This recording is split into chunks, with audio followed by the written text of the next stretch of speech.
Monsieur le président, madame la ministre, chers collègues, après des pics inflationnistes, l'exigence d'un retour à l'indexation des salaires, qui avait existé en France jusqu'au tournant de la rigueur, ressurgit. Dans les pays où cette indexation persiste, comme en Belgique, les salaires réels ont été préservés sans que l'inflation ne s'emballe. L'indice des prix à la consommation harmonisé, calculé par Eurostat, y était de 3,1 en mai 2024 contre 3,5 en Allemagne.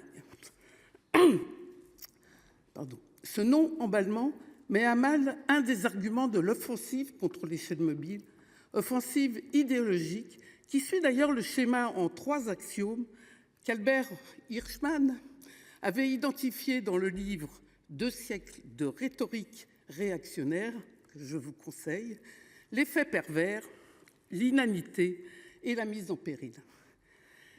L'effet pervers consiste à prétendre que le dispositif proposé par les forces progressistes aboutirait à un résultat à l'opposé, en alléguant que les chaînes mobiles, loin d'être une réponse à l'inflation, en deviendraient le principal moteur du fait d'une boucle salaire-prix.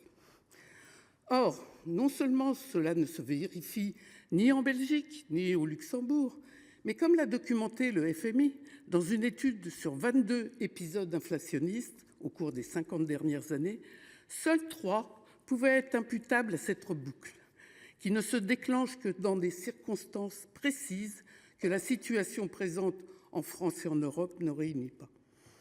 Car la boucle inflationniste en France n'a pas été causée par les salaires, mais par l'augmentation des taux de marge, alimentant la véritable boucle, celle des prix-profits.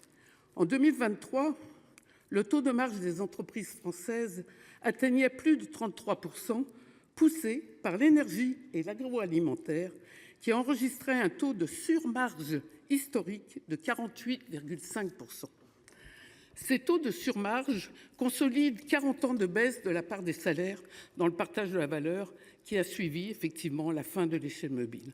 Refuser aux salaires de suivre à minima l'inflation, c'est non redouter une boucle salaire-prix, mais consentir à sécuriser, voire à augmenter les taux de marge et défendre une économie de captation des richesses par le capital au détriment des travailleurs. Ensuite vient le deuxième axiome de la rhétorique réactionnaire, la thèse de l'inanité, alléguant qu'une indexation est inutile puisque les salaires rattrapent à la fin l'inflation.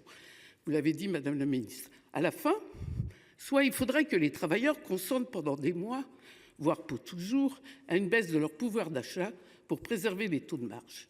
De fait, les salaires réels ont baissé en augmentant les inégalités. Cet argument est contradictoire d'ailleurs de l'argument précédent, car si le rattrapage des salaires suit, comment expliquer l'absence de la fameuse boucle?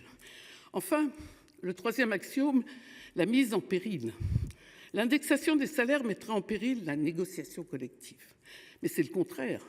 Emboliser les négociations collectives pour éviter le tassement délétère des salaires ou des minima quand ceux-ci ne sont pas indexés, c'est appauvrir le dialogue social et le conflictualiser.